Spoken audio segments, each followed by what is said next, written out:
తెలంగాణ పైన మోంతా తుఫాన్ ఎఫెక్ట్ పడింది. తెలంగాణలోని పలు జిల్లాల్లో భారీ వర్షాలు కురుస్తున్నాయి.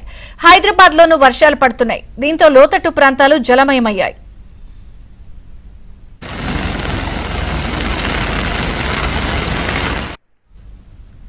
ఇక హైదరాబాద్ లోని జంట జలాశయాల గేట్లెత్తడంతో మూసీకి వరద పెరిగింది.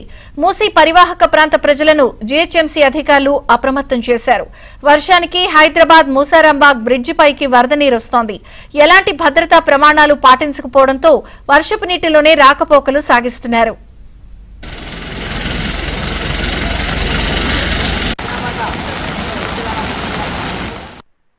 ఇక మూసీ వరదపై మరింత సమాచారాన్ని మా ప్రతినిధి నుమాన్ అందిస్తారు. నుమాన్,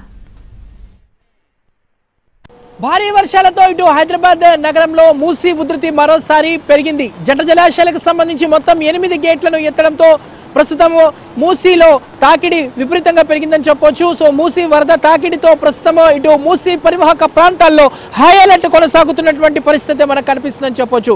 మొత్తం దాదాపు 5,000 క్యూసెక్లకు పైగా వరద నీరంతా కూడా మూసీ నదిలోకి వదులుతున్నారు.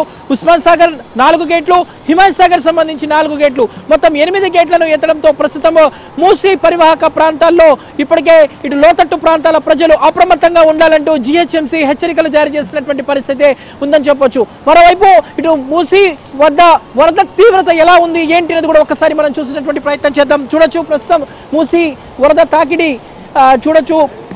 మూసీకి అయితే ఇటు వరద తీవ్రత అయితే విపరీతంగా పెరిగినటువంటి పరిస్థితి మనకు కనిపిస్తుంది. ప్రస్తుతం జంట జలాశయాలకు సంబంధించి గేట్లను ఎత్తారు. సో ఇక 24 గంటల పాటు భారీ వర్షాలు ఉన్నటువంటి నేపథ్యంలో ఎప్పటికప్పుడు కూడా ఇటు జంట జలాశయాలకు సంబంధించినటువంటి ఇన్ఫ్లో ఏ స్థాయిలో ఉందో అవుట్ఫ్లో కూడా అదే స్థాయిలో మూసీలోకి వదిలే విధంగా ఇప్పటికే ఇటు అధికారులు అయితే చర్యలు తీసుకుంటున్నటువంటి పరిస్థితి. మొత్తము ఇటు హిమాయత్ సాగర్ సంబంధించి ఇన్ఫ్లో 2,200 క్యూసెక్లు ఉంది. ఇక అవుట్ఫ్లో చూసుకుంటే 2,872 క్యూసెక్లు ఉంది. ఇక ఉస్మాన్ సాగర్ సంబంధించిన ఇన్ఫ్లో 2,500 ఉంటాయి. ఇక అవుట్ఫ్లో 1,967 క్యూసెక్లు అవుట్ఫ్లో ఉంది. ఈ నేపథ్యంలో బాపుఘాట్ నుంచి మొదలుకొని లంగర్ హౌస్ కానివ్వండి, జియాగూడ, అత్తాపూర్, అదేవిధంగా చాదర్ఘాట్, మూసారాంబాగ్, నాగోల్ ఈ ప్రాంతాల వద్ద మూసీ తీవ్రత అయితే విపరీతంగా పెరిగినటువంటి పరిస్థితి. మరోవైపు ఇటు వరద తాకిడి నేపథ్యంలో కొంత డ్యామేజ్ కూడా అయ్యాయి. సో ఎక్కడైతే మనం ఉన్నామో జియాగూడ, పురాణపూల్ దగ్గర ఉన్నాము. సో ఇక్కడ అంతా కూడా కొంత మూసీ తీవ్రతకు ఏదైతే గోడ కూడా కొట్టుకుపోయినటువంటి పరిస్థితి మనకు కనిపిస్తుందని చెప్పొచ్చు.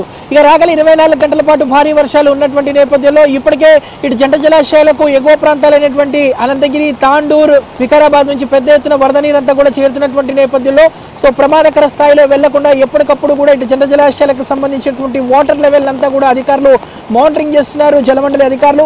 ఈ నేపథ్యంలో ఇప్పటికే ఇటు మూసీ పరివాహక ప్రాంతాల్లో అలర్ట్స్ అయితే ఎప్పటికప్పుడు జారీ చేస్తున్నటువంటి పరిస్థితి. మరోవైపు ఇటు మూసీ పరివాహక ప్రాంతాల్లో పునరావాసాలు కల్పించే విధంగా కూడా ఉన్నటువంటి స్థానికులు కూడా ఇప్పటికే ఇటు జీహెచ్ఎంసీ కూడా ఏదైతే యుద్ధ ప్రాతిపదికన చర్యలు తీసుకుంటున్నటువంటి పరిస్థితి. మొత్తానికైతే మోంతా తుఫాన్ ఎఫెక్ట్ తో మాత్రము ఇటు భాగ్యనగరం వ్యాప్తంగా నాన్ స్టాప్ గా వర్షం కురుస్తుంది. ఇక రాగల 24 గంటల పాటు కూడా భారీ వర్షాలు ఉన్నటువంటి నేపథ్యంలో ప్రజలు అప్రమత్తంగా ఉండాలి.